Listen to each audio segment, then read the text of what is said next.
O cônjuge é herdeiro necessário quando ele não é casado com a comunhão universal de bens. Se ele for casado em comunhão universal de bens, ele não é herdeiro necessário porque ele já é dono de toda a metade. Quando o cônjuge é casado com comunhão parcial de bens, ele é meeiro daquilo que foi havido na constância do casamento, o cônjuge ou o companheiro, na constância daquela união. E herdeiro necessário dos bens particulares, ou seja, daqueles bens que eram anteriores ao casamento ou à união. Então, aqui é um cálculo que tem que se fazer. O que você adquiriu na constância? Tais bens você é dono de metade. Dos outros bens você é herdeiro necessário junto com os filhos.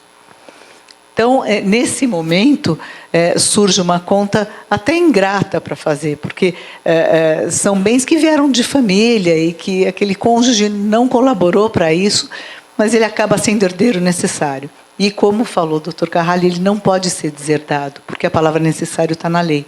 E também, quando casa em separação legal de bens, aquela que você vai no cartório, faz o pacto de separação de bens, essa também dá a herança para o cônjuge. Herança de tudo que ele deixar, ele vai dividir com os filhos. Você pode testar, deixar a parte disponível para os seus filhos, deixar uma parte maior para quem você quiser, porque você pode dispor de 50% da herança, mas o outro não, o outro ele vai herdar junto com os filhos. E também, como já explicado, quando for a separação obrigatória, que hoje o Supremo falou que a gente pode dispor como quiser, não precisa mais ser obrigatória, mas quando é obrigatória, aí também o cônjuge não é herdeiro, porque ele já tinha mais de 70 anos.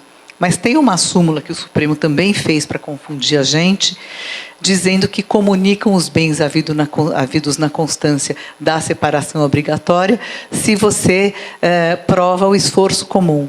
E essa prova ela é totalmente subjetiva, porque se você está com um senhor mais velho, você acaba cuidando dele, fazendo até uma enfermagem, fala que cuidou e ajudou que o patrimônio não se dilapidasse, o que ele comprou porque você estava lá ajudando. Então, é muito complicado isso, mas essa é a distinção da herança, ou seja, o cônjuge tem direito sempre à herança, exceto se ele for casado com comunhão total de bens, porque daí ele já é dono de metade.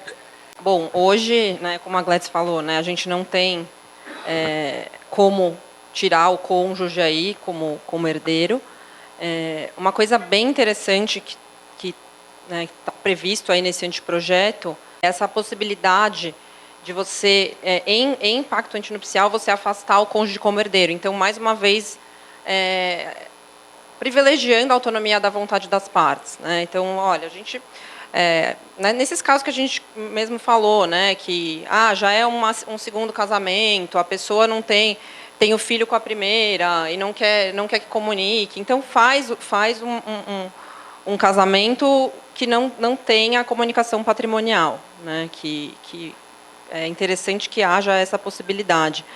Só um comentário sobre a súmula, né, essa questão do esforço comum, que até estava mantida no anteprojeto, e é uma coisa muito confusa, porque até o conceito de esforço comum ele mudou muito ao longo do tempo, né? Porque hoje a gente tem a mulher no mercado de trabalho. Antigamente, a mulher ela estava colaborando com a família dentro de casa, né, cuidando de toda a família, os filhos, enfim. Então, isso era considerado esforço comum. Aí, depois, já veio o entendimento de que não, que a pessoa teria que ter realmente trabalhado para constituir o patrimônio. Então, é uma confusão, e cada juiz entende de uma forma. Então, o que eu acho que é um anseio grande de todos nós é que esses conceitos muito vagos fossem um pouco mais definidos, né, para a gente poder ter uma segurança para passar para os nossos clientes, né? A gente chega para fazer consulta e fica, olha, depende.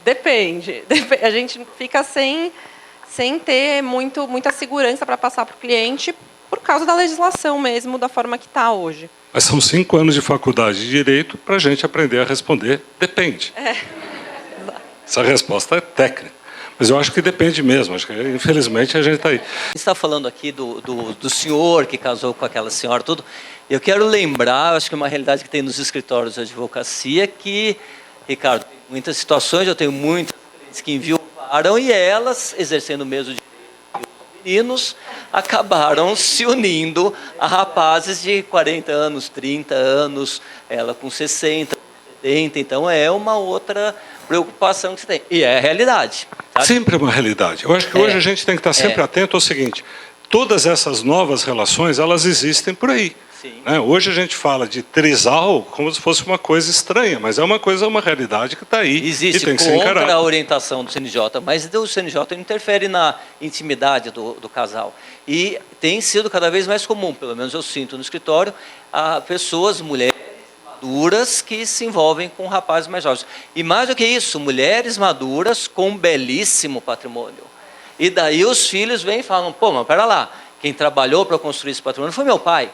Quem construiu esse patrimônio, ou pelo menos foi o mais importante do lado externo, né? Foi meu pai ou foi meu avô, e como é que então vai participar da herança esse novo companheiro da mãe, esse novo cônjuge da mãe? Então é uma preocupação que, no meu entender, é uma preocupação que devemos ter, sim, em todo o contexto. Não é só o lado dos rapazes, mas também as moças seguem na mesma toada, seguem no mesmo caminho.